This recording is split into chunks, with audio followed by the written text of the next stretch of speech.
इयम् आकाशवाणी दिल्ली संस्कृतसौरभकार्यक्रमे भवतां समेषां स्वागतम्। अद्यतनीये सत्रे अस्य विषयः संस्कृत अन्तर्जालयोः सम्बन्धः इति भविष्यति। भारतस्य प्रतिष्ठे द्वे संस्कृतं संस्कृतिस्तथा। नमो नमः। अहं संस्कृतिचतुर्वेदी। अस्माभिः सह अत्र समुपस्थिताः सन्ति सुरवाणी समुपासकाः, विविधेषु शास्त्रेषु कृतभूरिपरिश्रमाः संस्कृतप्रचारकाः, प्राध्यापकश्च प्रोफेसर् श्रुतिकान्तपाण्डेयमहाभागाः। एतेषाम् आचार्याणाम् अहमत्र सप्रश्रयं हार्दं स्वागतं व्याहरामि। सम्प्रति एव श्रावणपूर्णिमायाः शुभावसरे संस्कृतदिवसोत्सवः आसीत्। एतदुपलक्ष्य विविधाभिः संस्थाभिः संस्कृतदिवससमारोहस्य आयोजनं संस्कृतसप्ताहरूपेण तु कृतमेव। देवभाषायाः अस्याः महत्त्वमुपलक्ष्य अस्माकं प्रधानमन्त्रिणा माननीय श्री नरेन्द्र दामोदर दास मोदी महाभागेनापि भारतवर्षस्य मुख्याभिभावकत्वेन ट्विटर मध्ये स्वाधिकारिक ट्वीट माध्यमेन संस्कृतभाषायामेव संस्कृतदिवसशुभकामाः प्रेषिताः। अथ च एकः प्रेरणास्पदः निर्देशोऽपि तैः विहितः यत् अस्माभिः सर्वैः अपि देशवासिभिः संस्कृतभाषायाम् एकं वाक्यम् अवश्यं प्रेषणीयम्। एतत् निश्चितमस्ति यत् किमपि गूढम् उदात्तं चाभिप्रायं मनसि निधाय एव तैः इण्टर्नेट् मध्ये एतादृशः अभिनवसन्देशः विहितः। एतद्विचार्यैव आवामपि सम्प्रति अन्तर्जाल नाम इण्टर्नेट् मध्ये संस्कृतस्य प्रभावः वर्धते इति विषयम् अवलम्ब्य अद्य चर्चां करिष्यावः। आचार्याः, एतस्मिन् विषये स्वमतं स्थापयन्तु। अस्तु, सर्वप्रथमं सर्वेभ्यो नमो नमः। यद् भवता प्रधानमन्त्रिणा विषये उक्तमस्ति तद्वयं जानीमः एव यदेते संस्कृतस्य, संस्कृतेः, भारतस्य च उपासकाः सन्ति इति कृत्वैव वयं सर्वेपि संस्कृत छात्राः, विद्वांसः, उपासकाश्च संस्कृत अध्ययन, प्रचार, प्रसार विषये च आत्मानं साभिभावकं मन्ये। यथा वयं सर्वे जानीमः एव यत् संस्कृत भाषा विश्वस्य प्राचीनतमा भाषा अस्ति। वैदिक संस्कृत रूपेण वैदिक साहित्यस्य तु माध्यमः अस्ति एव, सहैव एषा अन्येषामपि बहूनां संस्कृत ग्रन्थानामपि माध्यमा भाषा अस्ति। एषा हि विश्वस्य सर्वाधिक वैज्ञानिकतमा तार्किका च भाषा अस्ति। ईपूतः आरभ्य महर्षेः पाणिनेः अष्टाध्याय्यां लिखितैः प्रायः 400 सूत्रैः अस्य नियमितीकरणं भवति। वयं सर्वे विशेषतः सम्मानिताः अनुभवामः यदा वयं जानीमः यत् विश्वे सर्वेषामेव भाषाणाम् अनेकानि संस्करणानि प्राप्यन्ते। यथा हिंदी भाषायाः प्रायः 17 रूपाः देशस्य विविधेषु भागेषु प्रचलिताः सन्ति। यथा आङ्ग्लभाषायाः अपि ब्रिटिश, अमेरिकन, लैटिन अन्ये च रूपाः विश्वस्य अनेकेषु देशेषु प्रचलिताः सन्ति। परं संस्कृत रूपेण वयं सगर्वं कथयामः यत् संस्कृतं केवलं पाणिनि व्याकरणानुसारं नैकसहस्रवर्षेभ्यः एकेनैव रूपेण सम्पूर्ण विश्वे प्रचलितमस्ति। परं समयः याति परिवर्तयति, तेन सहैव जीवनमपि परिवर्तयते, विषयाः परिवर्तन्ते। अद्य अस्मिन् परिवर्तनयुगे अनेकेषु ज्ञानसाधनेषु अन्तर्जालः प्रमुखतमः भवति। अन्तर्जालः अर्थात् इंटरनेट। अतः अन्तर्जालस्य सह संस्कृतस्य सम्बन्धः कीदृशः भविष्यति इति प्रश्नः स्वाभाविकः। वयं सर्वे जानीमः यत् अन्तर्जालः अवश्यमेव अद्भुता सुविधा अस्ति, यस्य माध्यमेन अल्पप्रयत्नेनैव कस्यापि विषयस्य ज्ञानम् उपलब्धुं शक्यते। परम् एषा विशेषता सर्वासु भाषासु समानरूपेण नास्ति। अतः प्रश्नः उद्भवति यदपि संस्कृत भाषायां तादृशः एव उपयोगः कर्तुं शक्यः न वा? अन्तर्जालद्वारा संस्कृतं सुदृढं भवति न वा? तस्य रूप परिवर्तनस्य अपि कापि आशंका अस्ति। अस्य शक्तिशालिनः माध्यमस्य अनुकूलतायै नूतनं रूपं गृह्णीयात्। तथा च प्रश्नः अयमपि अस्ति यत् ये संस्कृतं जानन्ति तेभ्यः कृते अन्तर्जाल माध्यमेन लाभः भविष्यति अथवा संस्कृतं पुरातनरूपेण, पुरातनरीत्या च निरन्तरतां यास्यति। अद्य वयम् अस्यां चर्चायाम् एतान् सर्वान् एव प्रश्नान् विचारयिष्यामः। महोदय, पुनः प्रथमतया प्रश्नः मनसि आयाति यत् संस्कृतं यदि अन्तर्जालयुगस्य भाषा अस्ति तर्हि अन्तर्जाले संस्कृतविषयिण्यः काः सुविधाः उपलभ्यन्ते?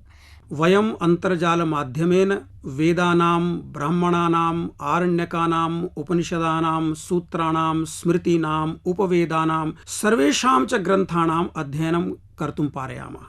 शब्दकोशः अपि उपलब्धः अस्ति। वयं सर्वेषां कृते गर्वविषयः अस्ति यत् जर्मनी देशः यः आभियान्त्रिक्यः उद्भवरूपेण अद्यतनकालं यावत् प्रचलितः अस्ति, तत्रस्थाः वैज्ञानिकाः अपि अस्माकं शास्त्रैः एव फार्मुला सूत्रादिकम् अन्वेषयन्ति इति गूढसत्यम्।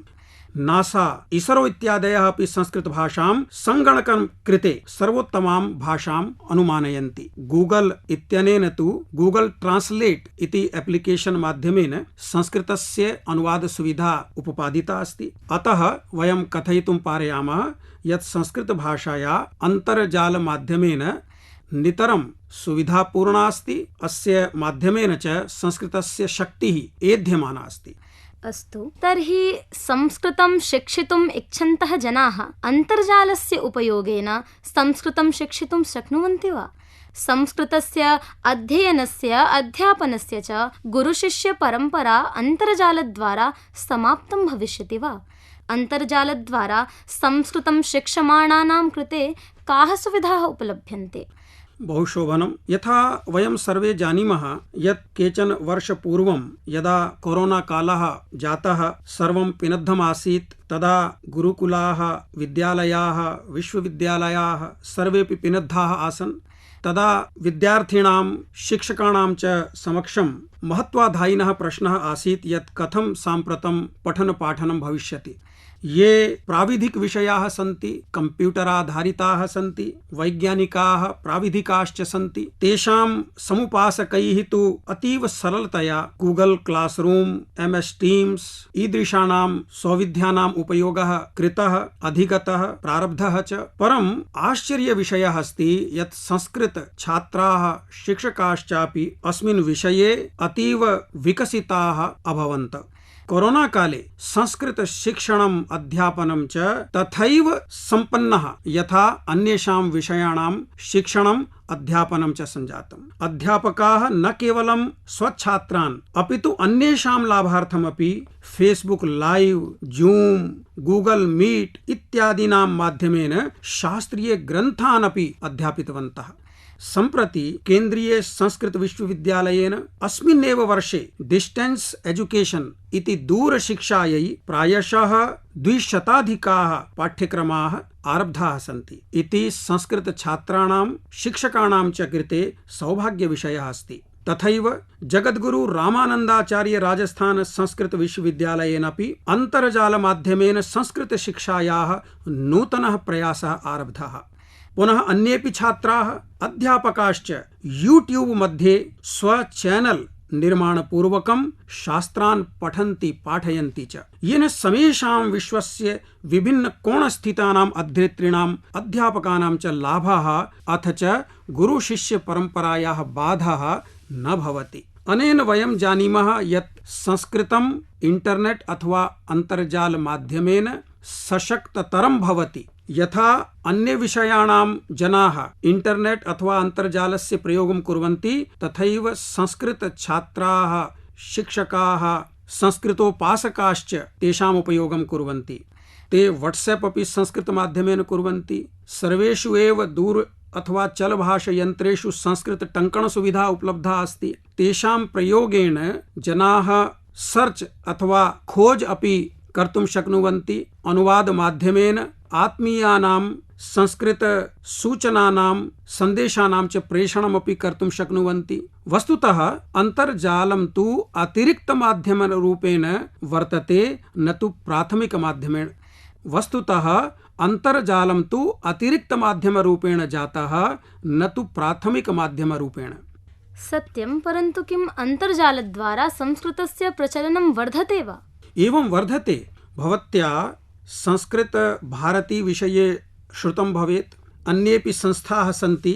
अहं श्रोतृभिः सूचयितुम् इच्छामि यत् विगतमासस्य मन की बात कार्यक्रमे देशस्य प्रधानमन्त्रिणा महामना नरेन्द्र मोदी महाभागेन संस्कृत समुपासकानां कृते स्वीय सन्देशः संस्कृतमाध्यमेन एव प्रेषिता आसीत्।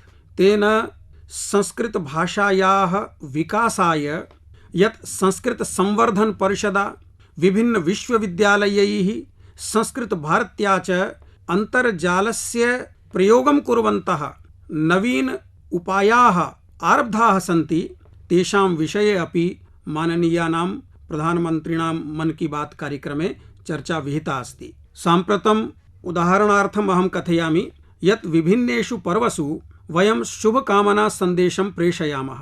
स्टेटस् मध्येपि चित्रम् अथवा किमपि सन्देशं स्थापयामः।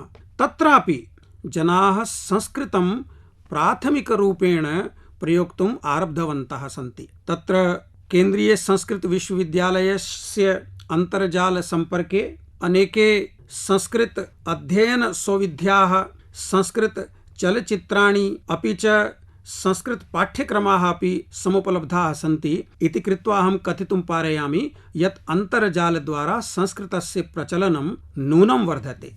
अस्तु, परन्तु अन्तर्जालमाध्यमेन संस्कृतसम्बद्धा यत् कापि सामग्री प्राप्यते तत् प्रामाणिकमिति किं विश्वसनीयता वर्तते अत्र? पश्यतु, यथा अन्येषां भाषाणां विषये भाषायाः सटीकतां शुद्धतां च सुनिश्चेतुं प्रयासाः उपलब्धाः सन्ति, ते तु संस्कृतमाध्यमे उपलब्धाः न सन्ति इति अहं कथयामि।